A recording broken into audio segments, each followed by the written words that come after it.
Welcome to the Gay Buddhist Forum, where teachers from all schools of Buddhism offer their perspectives on the Dharma and its application in modern times, especially for LGBTQI audiences. These talks are offered freely to the world and made possible by appreciative listeners. If you would like to support our efforts to share the Dharma with underserved audiences, please visit gaybuddhist.org.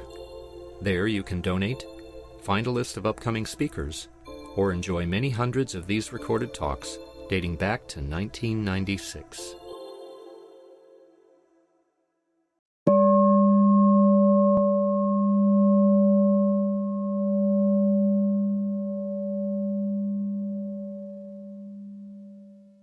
All right, well, welcome again to the Gay Buddhist Fellowship.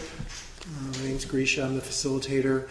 It's our custom to go around the room and introduce ourselves, and then I'll introduce our teacher for today, Donald. So, Grisha? I'm Greg. Christian. My name is Henry. Jim. Lee. My name is Jerry. Stefan. Bill. Good morning, my name's Alma. I'm Brad. Heather. Jack. Jim. Jeff. Jeffrey. Tony. Bob. And online we have, Marvin and Tom, Daniel, Richard, Clint, Cass, home and bed sick, woo-woo energy to you, Cass, Steve, Bernie, Tyler, Tom, John, Michael, Jeffrey, Frisco, and Jim. Welcome everyone. Wow, big crowd today. It's my pleasure to introduce Donald Rothberg, Ph.D. He's a member of the Teachers Council at Spirit Rock Center and a guiding teacher for the Marin Sangha in San Rafael. He is a regular teacher at the East Bay Meditation Center in Oakland, Southern Dharma Retreat Center, InsightLA, and New York Insight. He teaches retreats and groups on concentration and insight meditation practice, loving kindness practice, transforming the judgmental mind, mindful communication, working skillfully with conflict, and socially engaged Buddhism. He has practiced insight meditation since 1976 and has also received training in Tibetan Dzogchen body-based psychotherapy and trauma work. He has helped guide many 6-month to 2-year training programs in socially engaged spirituality, both Buddhist-based and interfaith, and is an author of The Engaged Spiritual Life, a Buddhist Approach to Transforming Ourselves and the World, and the co-editor of Ken Wilber in Dialogue. His website is donaldrothberg.com. So thank you, Donald, for joining us. Well, thank you so much, and a pleasure to be here. I definitely miss not being in person. I've virtually always come in person, which I prefer. It didn't work out today. So I'm on Zoom, and I'll give you my usual Zoom greeting, and you can do it in the hall or on Zoom. But I like in starting a session to go like this. You can do this in the hall if you want. Okay. So anyway, very good to be with everyone and to be back with GBF. We have a long association, and I think, as many of you know, I was connected with the very origins of GBF, I think around 1992-93, which came out of a gathering that I co-organized for the Buddhist Peace Fellowship, a big gathering. So it's I really cherish my connection and relationship with GBF. And as promised, I'm intending to give a juicy Dharma talk, but it'll be your call as to whether that happens. What I'd like to explore is something I've been thinking about actually pretty recently, although it goes back in my own history. And this is really about the shared heart of our spiritual practice, thinking of it in a way that actually goes beyond traditions and can be expressed in ordinary language. I've been talking about this lately with Sylvia Borstein, but it also goes back a long way for me. And it's really relates to, I think, a question or a set of questions which many of us have. It might go like this. I like meditation. Meditation is cool. Am I a Buddhist? Not sure. Some days I am, some days I'm not, right? Or we may reflect on the teachings of the Buddha, which basically, if you remember the teaching about taking everything that I've taught like a raft, when you get to the other shore, don't carry the raft on your shoulders. And so this very, very practical sense of the teachings and practices, or some of you remember the dialogue that he had with the people of Kālāma. It's in the Kālāma Sutta, where they said to him, we get so many teachers coming through here, what should we believe? And he said, don't believe it because it was spoken by a teacher. Don't believe it because it comes from tradition. But only when you've tested it out and seen what accords with wisdom and your own maturation, then take it as important. So interesting really to reflect on this. And I've also thought of some of my own experiences that what I'll maintain is that although we ground in Buddhist teachings and practices, it's helpful to see them in a way that they express something very simple, I think very profound, but they go beyond simply being Buddhist teachings and practices, and that we can see very clearly resonance with other approaches, other traditions. So the question, am I a Buddhist? In India, one wouldn't, in the origins of the teachings of the Buddha, one wouldn't call oneself a Buddha, or a Buddhist, I should say. It's okay to call yourself a Buddha, okay.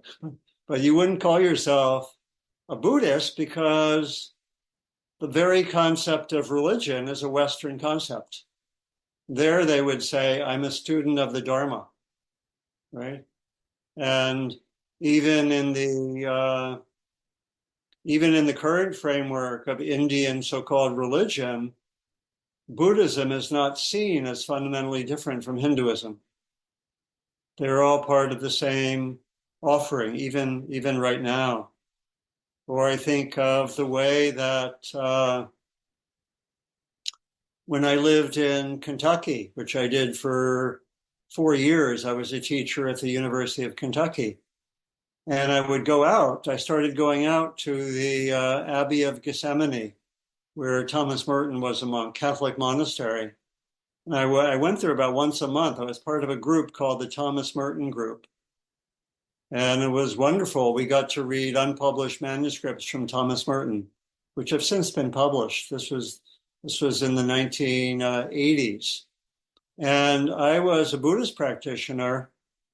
There were nuns there from the Sisters of Loretto, some monks from the monastery, some basically Catholic practitioners from nearby. And they never talked. We never talked about the differences between Christian and Buddhist theology or teachings. Rather, everything was really practical. We talked about how do you work with fear? What develops insight? What develops a sense of love? That was what, in 4 years of being part of that group, I don't recall talking about differences between Christian and Buddhist teachings and practices. There was something that was shared in that context. And I also think about the way that at Spirit Rock, at our retreats, we have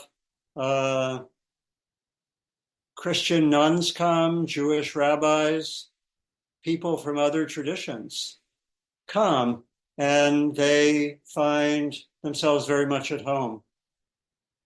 So I'm going to make use of a Buddhist framework to point to what are our core teachings, but I'll then try to show how the core teachings and practices really have total resonance with other approaches. So it is important to ground in a tradition. But I'm going to say that the core is very much practical. It's like there's an old story in the Jewish Hasidic tradition of a seeker who went to study with a Hasidic teacher, the Maggid of Mezerich. And he said, I didn't go to study with this person to hear him teach the Torah, to hear him give the teachings. Rather, I went there to see how he tied his shoelaces.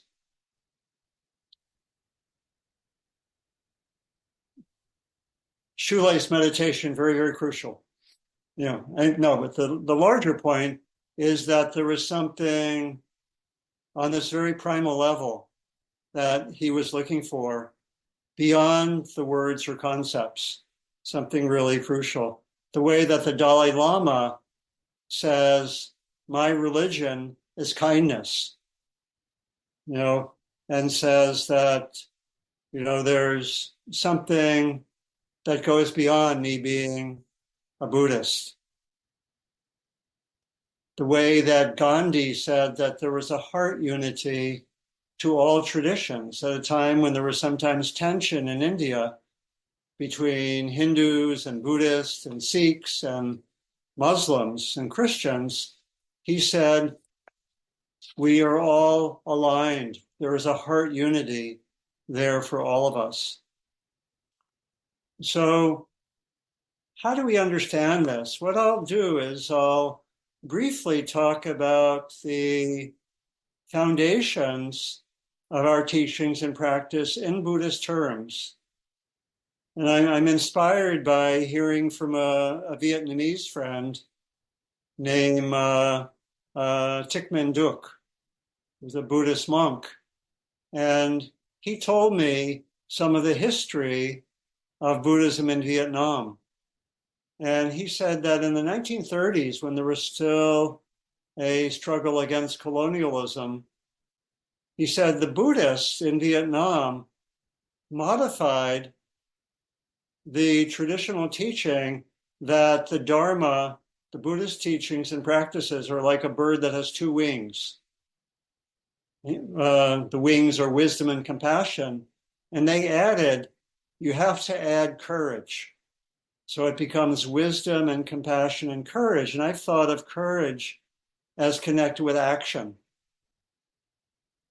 And it really connects with the sense of ethics and ethically based action in our world and how we relate to others and so forth. So I'm going to frame the kind of the review I do very simply of Buddhist teachings in terms of first ethics, then kind of the heart practices to develop compassion. Compassion is really shorthand for compassion, loving kindness, joy, and so forth. And then thirdly, wisdom. I'm going to talk briefly about these, talk about the essence of how these appear, and then talk and really point to how all of these can go beyond particularly Buddhist teachings and be expressed very simply in ordinary language. So here goes. So what's the essence of ethics? Again, the Dalai Lama said that we can talk about this really simply. He said, what we need today is an approach to ethics which makes no recourse to religion and can be equally acceptable to those with faith and those without, a secular ethics. He said, ethics without religion is like water. Ethics with religion is like tea, flavored water. We can live without tea and flavoring, but we can't live without water. And so he said there's that basics. And we think about the Buddhist ethics, the 5 ethical precepts that we often remember at the beginning of retreats. They are not to harm, not to hurt others, more broadly, nonviolence. The second precept, not taking that which is not given. The third, care with sexuality. Care and respect with sexuality. The fourth, care with speech, wise speech. The fifth, care with substances which shift consciousness. And we could expand these precepts, which to me sound like they can be expressed and understood as coming from Buddhist tradition, but really going beyond tradition and not, and available to anyone, right? So, and they can be expanded so that we understand all of those precepts also in terms of our relational lives and how we relate to others in the larger society, non-harming, non-violence and so forth, not taking that which is not given in our larger economic system. And so to me, it makes sense that that kind of grounding in ethics can be expressed very simply in ordinary language and is really a basis for understanding for really all human beings. I think we can say something similar with the second broad area of our practice, which is to develop kindness, like the Dalai Lama saying, my religion is kindness. And when we think of our practice of loving kindness and compassion and joy and equanimity, there's something there that I think also is very simple, but also very deep, right? How do we manifest love and compassion in our own hearts and in our own lives? This is really, to me, a very ancient vocation, which we find going back in multiple traditions, but it's expressed very beautifully. Some of you know the Metta Sutta, the discourse on loving kindness. This is what should be done by one who is skilled in goodness and who knows the path of peace. Wishing in gladness and in safety, may all beings be at ease. Whatever living beings there may be, whether they are weak or strong, omitting none. With a boundless heart, should one cherish all living beings, radiating kindness over the entire world, upwards to the skies and downwards to the depths, outwards and unbounded. It's a very, very deep, simple practice that can really, again, be expressed very simply. Maybe like many of you, I often, when I'm going to meet with someone or teach, I take an intention to manifest kindness, like the Dalai Lama.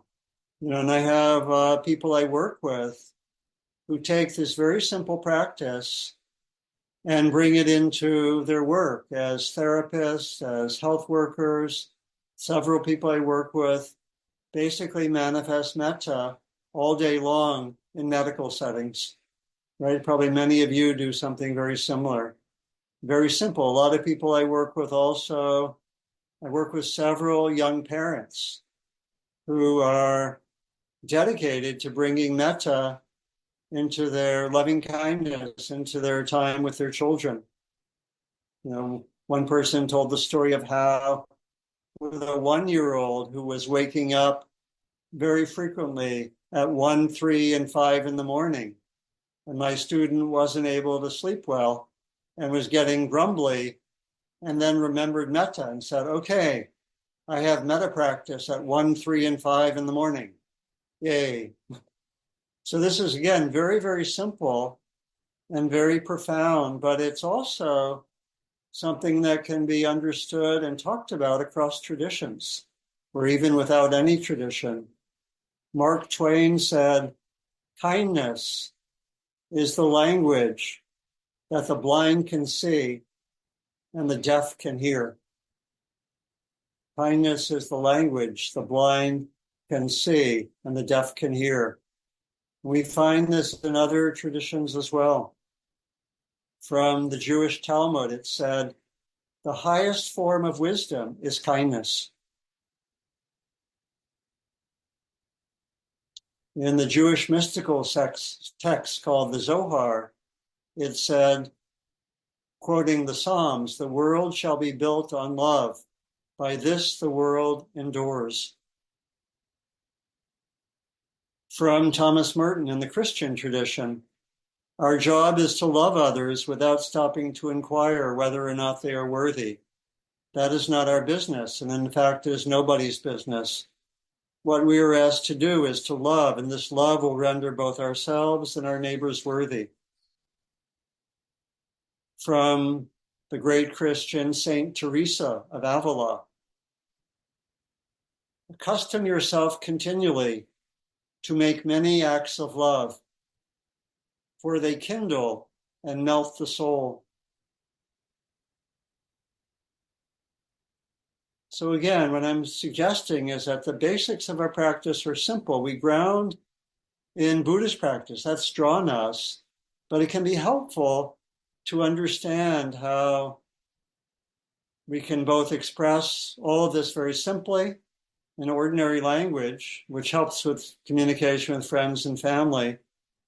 And we can also understand this as a basis for really connecting with people both across traditions and with those who have no tradition. From the Islamic tradition, from Rumi, the great poet, love is the water of life. Drink it down with heart and soul. And then from Dr. Martin Luther King Jr., probably might be said to be the most important moral and spiritual voice in the US. He says this call for a worldwide fellowship that lifts neighborly concern beyond one's own tribe, race, class, and nation is in reality a call for an all-embracing and unconditional love for all. When I speak of love, I am not speaking of some sentimental and weak response. I am speaking of that force which all the great religions have seen as the supreme unifying principle of life.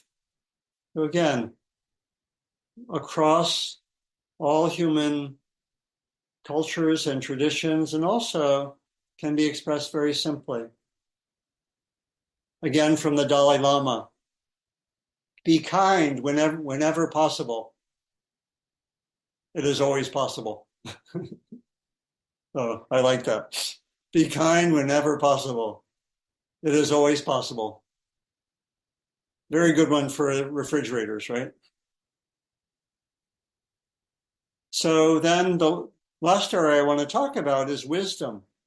And I want to say there's also this understanding of wisdom that in Buddhist practice, on the basis of concentration and mindfulness, we develop wisdom. It's also seen as the heart of other traditions from the Jewish Bible and Proverbs. Incline thine ear into wisdom and apply thine heart to understanding. Also from Proverbs, happy is one who findeth wisdom and one who getteth understanding. Or the way that the whole tradition of Western philosophy, the very meaning of philosophy is the love of wisdom. In Buddhist tradition, we first develop concentration. It's the Buddha says, one who is concentrated understands things as they really are. We develop mindfulness. The Buddha says this is the direct path for the purification of beings. What do we notice? What makes up wisdom? We see that things are changing. We notice impermanence. The chants that's chanted in Pali in many monasteries is from the teachings of the Buddha. It goes, all things are impermanent, they arise and they pass away. To be in harmony with this truth brings peace. Again, really a universal sentiment to be aware of impermanence and to, as part of that, know our own impermanence. Know that we will not last forever. The poet Rilke says, we are forever taking leave of each other. From the Psalms, from the Jewish Bible, says, teach us to number our days that we may get a heart of wisdom. Being aware of impermanence and death leads to wisdom. We notice dukkha, or reactivity. We see how we get constricted, how we grasp, how we get caught in negativity or being judgmental or whatever. We see, for the Buddha, we see not self. We see how we go beyond the ordinary self at different times to interconnection, to the love which goes beyond the narrow sense of self. And we go to become what the Buddha called a big person, a Mahātta, a great being, the same term that was used for Gandhi.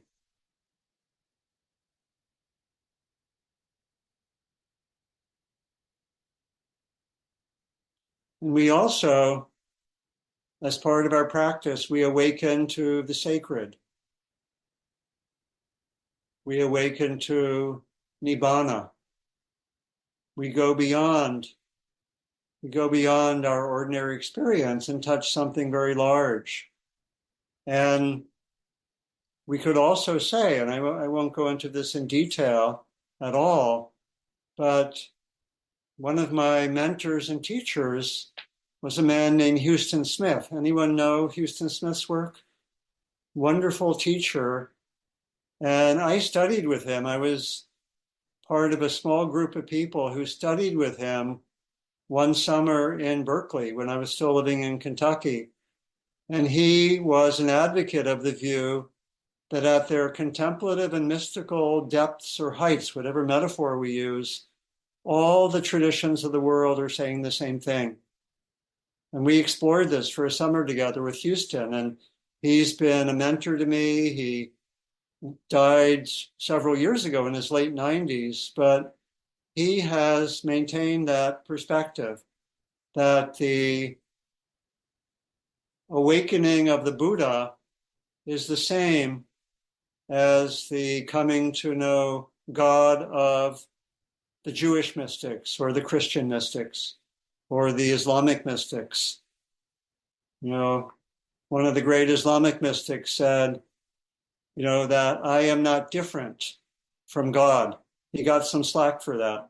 Not some slack, he got into some problems with saying that, but that was his claim. Or Ramakrishna says, at the deepest level, this is from the Hindu tradition, I saw a limitless, infinite ocean of consciousness. This is often how awakening is described. Very similar across traditions. One of my favorite passages from the Tibetan tradition is from the 16th century, Dagpo Tashi Namgal. I've often practiced with this. The description of awakening, open like the sky, pervasive like the earth, unshakable like a mountain, shining like a flame. Really beyond language, in the same way that in Jewish tradition, one can't really express fully the name of God. Or in the way in Muslim tradition, there are 99 names of Allah, and the 100th is silent. Interesting, right? And so I want to finish, and then we can open up for some discussion with kind of an obvious question that could come from what I've said. We may find that, okay, there's this simple way I can talk about my practice, and there's this, I can see how there's a shared heart in some ways between traditions, but what about all the Christian nationalists in the US? Or what about all the ways that religions have been used as a justification for war? Or all the different ways that there are religions historically involved with violence and divisiveness and so forth. What do we make of that? What do I make of that? If we were going to look thoroughly at this, we'd probably take a few weeks. So I'm going to give like a few minute response, okay? But I would say that one of the main reasons why we don't, even in our culture, have this sense of the shared heart of things is that historically, in most traditions, I think even including Buddhist tradition, the contemplative, meditative, and mystical dimensions of the tradition have been lost. In Christianity and Judaism, maybe not lost, but marginalized. In Christianity and Judaism, this goes back probably 700 or 800 years. There still are mystics, but they're not mainstream. And so people growing up don't know the contemplative and mystical traditions. And, it's marginalized. So you can find it if you go to the Abbey of Gethsemane, but you won't find it at mainstream churches. They're lacking in that. And because I think it's really through the contemplative and mystical traditions that we find that kind of shared unity. And the other quick reason I'll give is that religion gets connected with power and governments and becomes often a way of justifying violence and what government does. And these two issues also appear in Buddhist tradition. The reason that we're practicing Buddhist practice right now is because we were able to have people go to Burma and Thailand and study with reform movements which are only 100 years old, going back to some of the old texts. But the traditions from Burma and Thailand that we have learned from, that came with people like Jack Kornfield and other teachers, weren't there in the mainstream in 1850. If you go back to Burma and Thailand, religion, if you call it that, Buddhism, looked pretty much like Christianity or Judaism looks like in our culture. They did rituals for marriage and death and so forth. There's almost no record of meditation. It was resuscitated, and then that's another story. But in other words, in those cultures, it's pretty much the same as ours. Plus, you go back and you can see the way that Buddhism was sometimes used to justify violence. So the same issues are there actually in Buddhist tradition as well. So let me finish just with a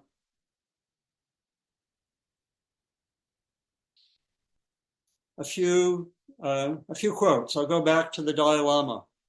My religion is kindness. He also said, the purpose of all major religious traditions is not to construct big temples on the outside, but to create temples of goodness and compassion inside in our hearts. Maybe I'll stop there. We can have some time to talk. So let me invite us maybe to take a minute now, just in silence, to reflect on anything that may have resonated maybe questions that have come up. Take a minute right now and see what's there for you, and then we'll open things up to talking together.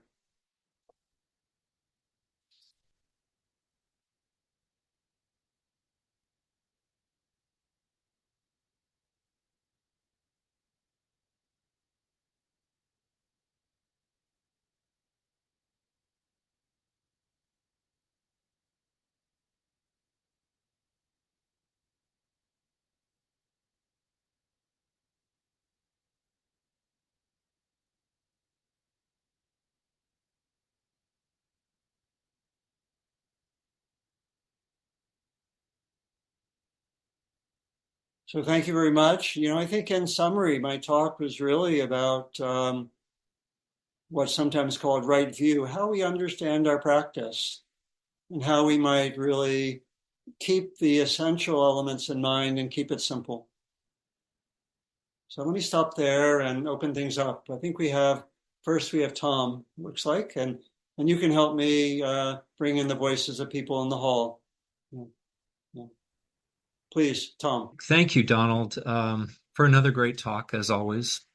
I think it's very interesting that you sort of came full circle. You started off talking about, there's wisdom and compassion, but there's this third element of courage, Yeah. which, you related was brought in during a time of conflict. Yeah. And then, of course, you ended talking about how religion and these practices can be co-opted to justify violence. Yeah. Last time I was at Vajrapani, I was speaking with a nun there, and we were talking, and she said, "Oh yeah, there's this third element. There's the two wings, and then there's the tail," which she related as power, but that could be seen as courage. Well, She said there are practices for wisdom, there are practices for courage, but there aren't a lot of practices centered around here's how you develop your power. She said because it's an outcome, it's a natural result when you do the two wings. But yeah, and so I agree with you. I'm just wondering, what is it about? I guess I sort of think that religion is particularly because it pulls at people. We get swept up in it, that it is particularly susceptible to being utilized to justify violence, almost like nothing else that we see in society. What are your thoughts about that? yeah. There are many thoughts. I'll just go back and say that also in Tibetan tradition, there's also something very similar, a threefold distinction between view, which is the wisdom aspect, view or wisdom, meditation, and then conduct, which brings in the ethical dimension. So that's there in Tibetan tradition. Yeah, what is it about religion? Well,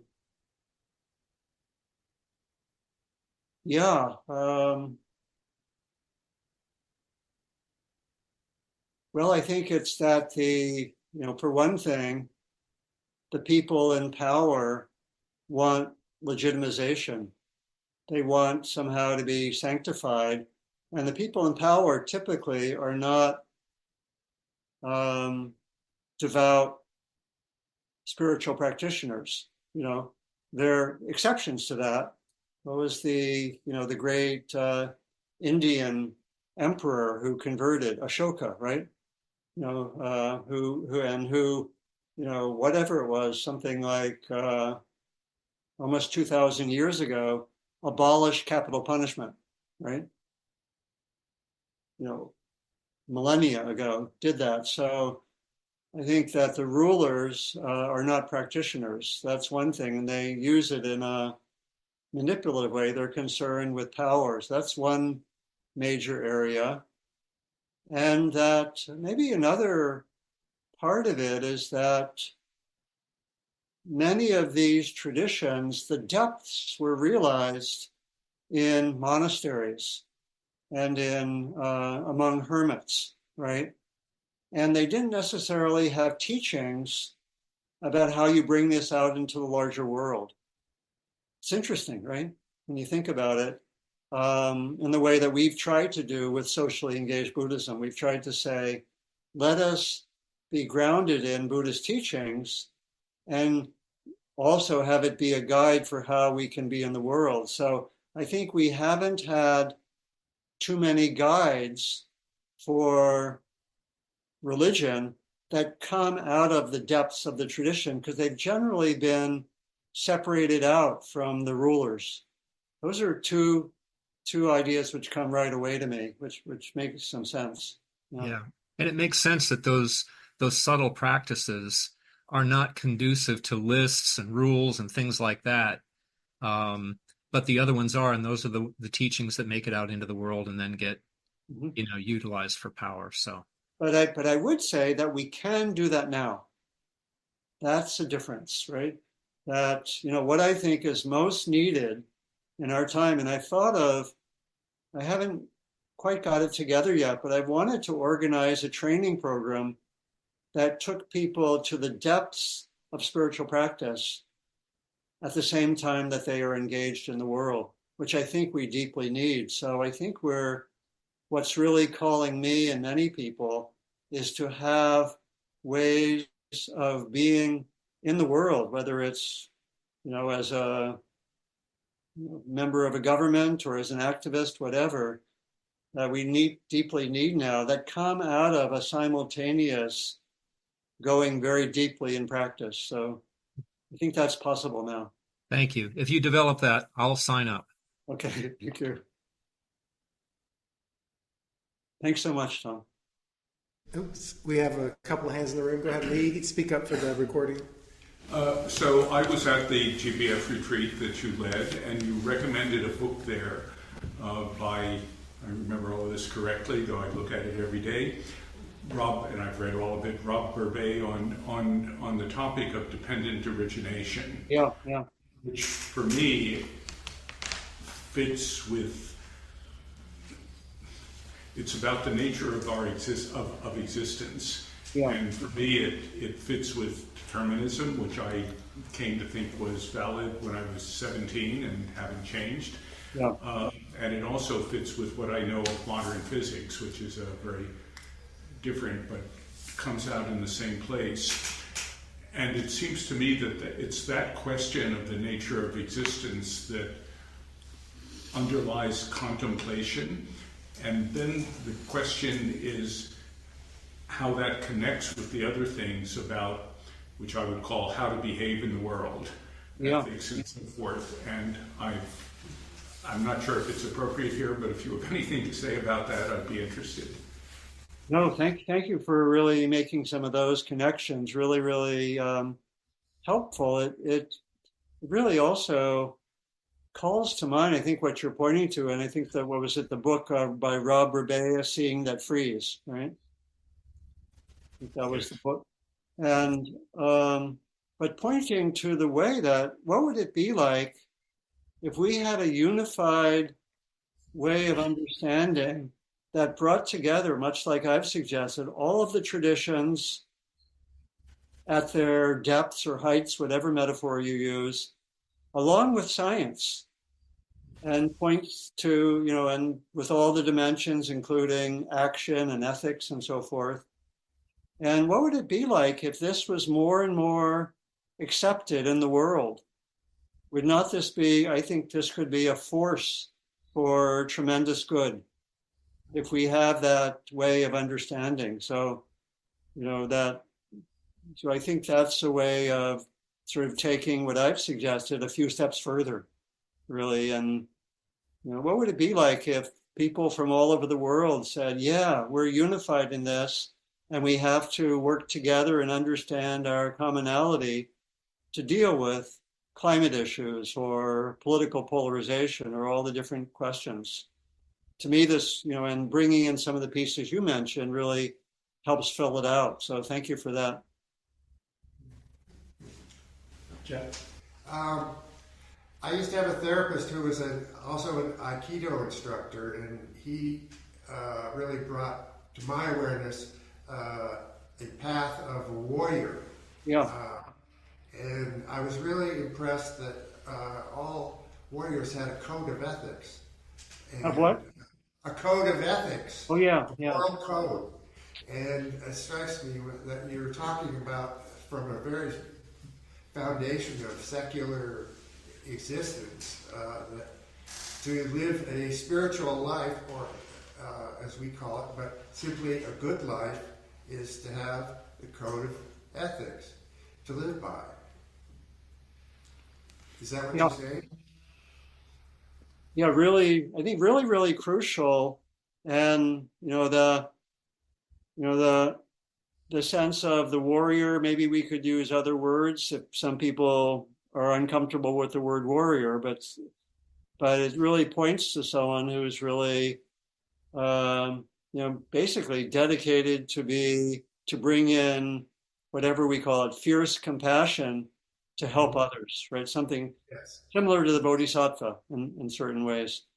And one thing which was sparked by what you were bringing up, the having the code of ethics, is that there are ways in which Western Buddhism has emphasized meditation so much that ethics has sometimes been marginalized.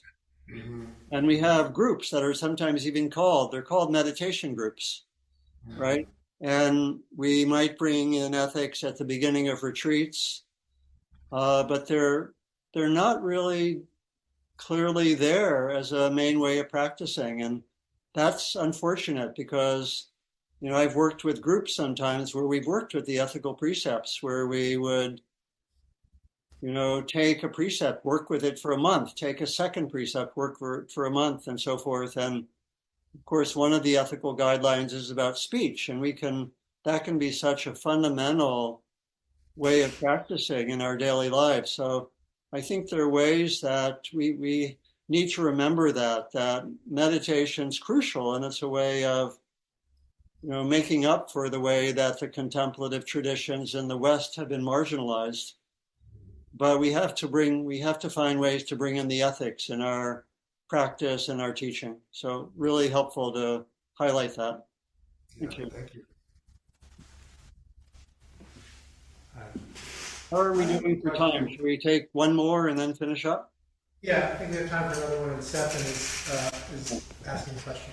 Yes, most religions include prayer, and I don't really know how prayer fits into Buddhist practices. How does prayer fit in? Yeah. I think it's understood in different ways.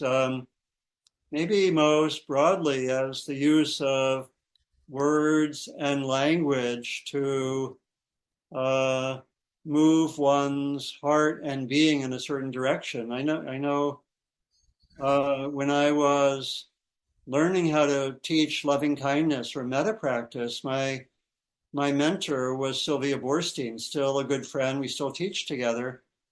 And she talked about the repetition of the metta or loving kindness phrases. May you be happy. May you be safe. May you be healthy, or as healthy as possible. May you live with ease. May you live with love. That Sylvia talked about the way that we in a loving kindness practice or in loving kindness retreats would repeat these all day. And she talked about that as a form of fervent prayer. She said this is a kind of prayer. Or I think of, again, from getting to know Thomas Merton's work in the Christian tradition, how he talked about contemplative prayer and used that word, and it wasn't very different from how we would understand many forms of meditation. So I think it's used by different people in different ways, but there is a lot of usage where there's a lot of overlap with our meditation. So I think it could be used as a bridge with some people, some traditions. I hope that makes some sense. Yeah. Well, I know in recovery, and the 11th step talks about sought through prayer and meditation. Yeah. For a conscious contact with a higher power of your understanding. And it's kind of like maybe my question is about what's the higher power? Is it the the higher power, again, talked about in different ways and in different dimensions of each tradition. I am drawn to the idea that I think I first got from Houston Smith, that there's a unity across traditions at their mystical apex, and that at the mystical apex they are pointing to being in touch with the highest power. Some would call it God, some would call it nirvana, some would call it vast awareness. People call it different things. Some would call it love, or a vast love. So that's my inclination. And what Houston did was he showed that when you actually look closely at the actual experience reported by mystics across traditions, you can see that from the standpoint of lived experience, they're talking about something which seems identical, if not very close. Or I should say very close, if not identical. So, and I would be comfortable talking about the higher power as something in ourselves, or the way that in Hindu tradition it said, the highest power, the highest level of the self, or the highest power of the self is the same as the deepest nature of reality. In Hindu tradition, it said Atman is the same as Brahman. Right? So I think that's getting at something very similar. Does that resonate some? Yes, thanks. Thank you. All right. Thank you, Donald. It's time to wrap up. Thank you for your juicy Dharma. It was juicy. Thank you. I'm glad to hear that. That's juice for me. All right. And it's now time for us to have announcements from the host. I'm the host today, and please stay and enjoy the company of the Sangha. There are refreshments and hot water for tea. I don't think any of them are vegan or gluten-free. They're all full of sugar. I'll be going around with the Dana Bowl to accept contributions to cover our expenses. Your generosity is appreciated. Donations in the range of $10 to $20 help the Sangha meet its expenses.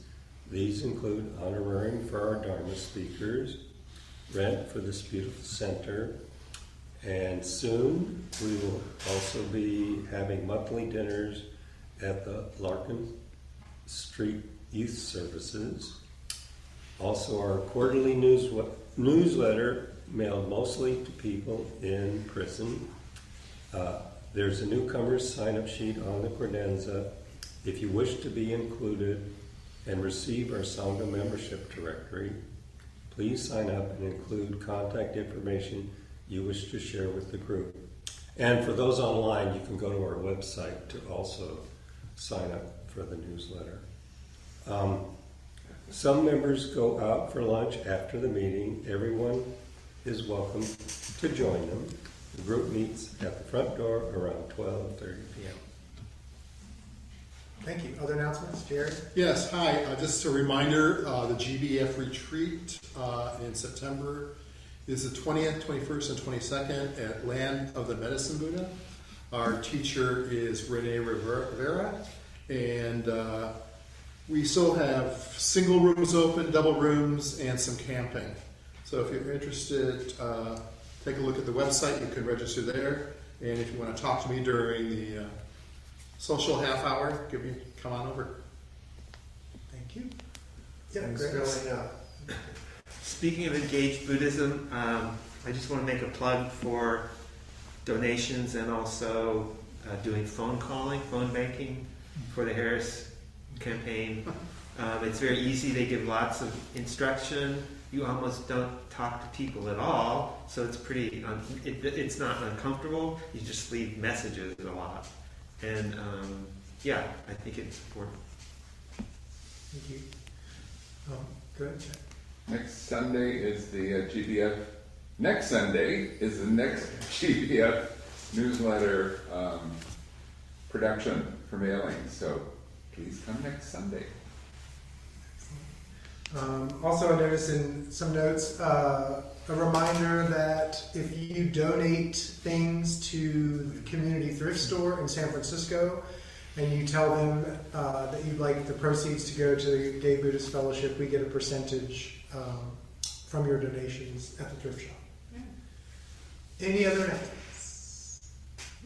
All right, Donald, we have our regular dedication of merit, or would you like to offer one? Yeah, I'm happy to offer it, and I could also I can ring the bell if you'd like. Also, when I finish. Okay, that sounds great. And we'll give us a second to get in the circle with the microphone in the middle.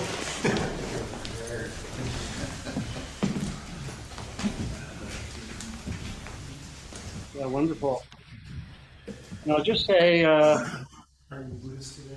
next time in person. I'd love to. Next time I'm intending to come in person, and may you have a wonderful fall retreat. Thank you. Thank you. Yeah. And so, dedication of merit, traditional way to remember our core intentions to benefit all. May our time together be of benefit to us, to each of us. May our time together be of benefit to those in our lives.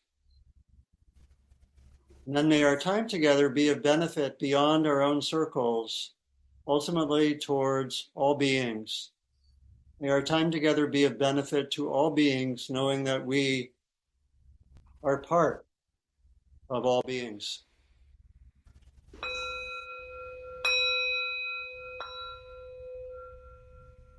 Thank you, thank you.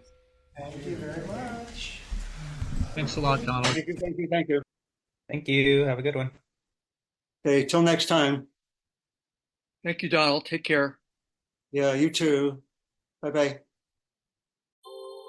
Thank you for listening to the Gay Buddhist Forum. If you would like to hear several new talks per month and be notified of upcoming speakers so you can participate live, please subscribe to this podcast, like us on Facebook, and join our mailing list by visiting gaybuddhist.org.